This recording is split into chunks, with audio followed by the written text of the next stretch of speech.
Just so we're clear, you do all know your passwords, right? By username the Pionoman. I'm a sysadmin/database admin/developer, jack of all trades, master of none, for a small company that recently took on a few developers to build and maintain company-specific applications.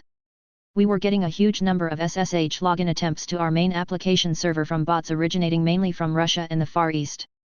Obviously the root account is locked down tight, but the big bosses wanted us to do something, so I suggested login rate limiting and IP banning for repeat offenders. We had the usual meeting that could have been an email to decide on the specifics, and we settled on 5 failed attempts in 10 minutes, resulting in a roughly 2-hour IP ban, which increased exponentially for each subsequent string of failed attempts within a certain time period. For obvious reasons we whitelisted various important IPs so that we couldn't lock ourselves out.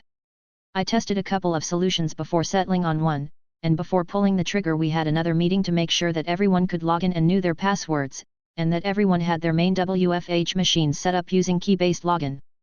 We also unofficially agreed that the first dumbass to lock themselves out would have to buy the person who had to unblock their IP a bottle of spirit of their choice. The new policy went live at 4 p.m. yesterday.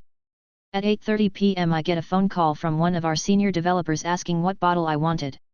He had left his WFH machine at home and had used his personal laptop to try to SSH in, but without specifying a username, so it defaulted to his local machine's username. It only took 4.5 hours before I had to perform my first unban. Looks like I'll be enjoying a bottle of rum this weekend. Cheers. How did you even get hired if you don't know how to use a mouse? By user farad1423. This is one of those times I asked myself, why do I have to deal with this **t? Why me always? A caller calls and my mouse is not working. I'm trying to close a document and I point at the red X and hit enter, but nothing is happening. Me, * mutes the mic, shouts a few profanities until I feel better. Okay, I can help you with this. I ask a couple of triage questions, then ask caller to unplug their mouse. At this point I already know it's user error, but I have to follow triage or else QA will rain upon me like a hailstorm. Let's unplug the mouse, then use your touchpad. Surprisingly, caller knows what a touchpad is, or do they? Caller, I've done that, but now I can't use my mouse at all. Me, that's because we unplugged the mouse, now we have to use the touchpad. Caller, same thing, I hit enter but it doesn't close. Me * educates the caller on the use of right and left click. Caller, oh wow, I didn't know you could do that. I go on to point out the similarities between a touchpad and a mouse, plug mouse back in and voila, it's working again. I was left wondering how they finessed their way through the interview process and landed a job that requires daily use of a computer. Just your average network failures for no apparent reason, by user Scorpius187. Yesterday, Monday, I came to the office, and for some reason, most of our phones were down. I did troubleshooting on them, called the company, they said it looks like the phones are dead. Ordered new phones. Today I get to the office early, and nothing is working. No phones, no computers, nothing can connect to the internet. I'm like, what the hell is going on? Last Friday we had a bunch of storms roll through and knock out power for a few minutes, on and off. Yesterday I was thinking that maybe the power outage blew up the phones somehow, cause some of them were still working. But then I plugged in a spare phone that was new in the box to test it, dead. Angry IT guy noises. Then today nothing would connect at all. I'm thinking, did the storms blow out my network switch somehow? Except there were 3 devices in the building that still had connectivity throughout all this, and they were all connected to the switch with all the other devices that were failing. And some of the devices that weren't working earlier started working for a bit, and then stopped again. Now I'm even more confused. Then I logged onto the one computer that could still connect, and went back to my training. I ran IP protocol configuration. Checked all the settings, everything looked right. I checked all the settings on another computer that couldn't connect, and the default gateway was wrong.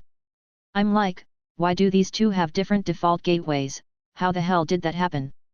And then I realized what the IP address it was pointing to was the security camera DVR. Tuesday of last week, the security camera company came in and put in a new DVR.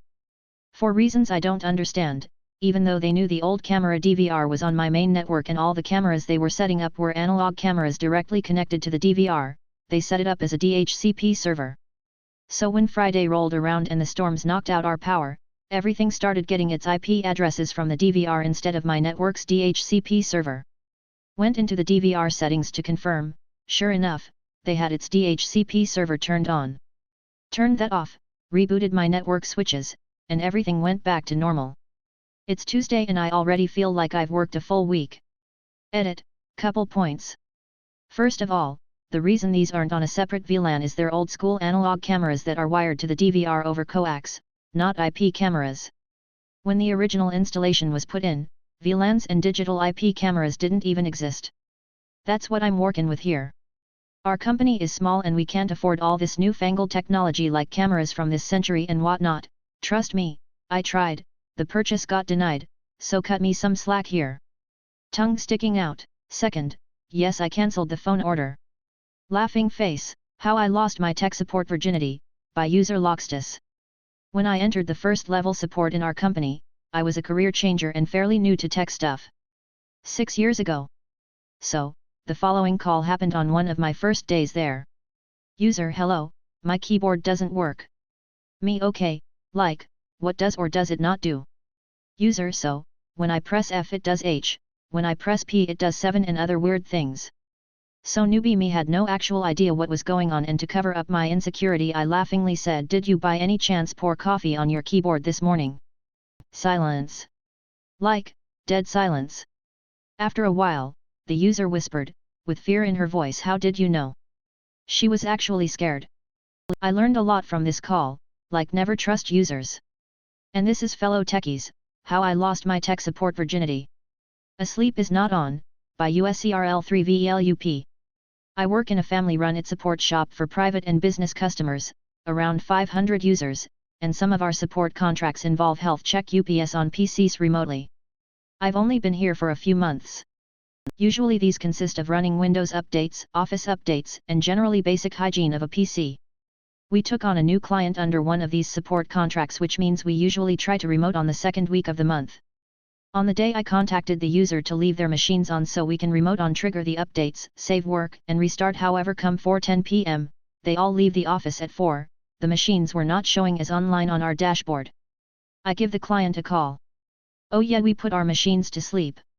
Q head desk. Edit, a word.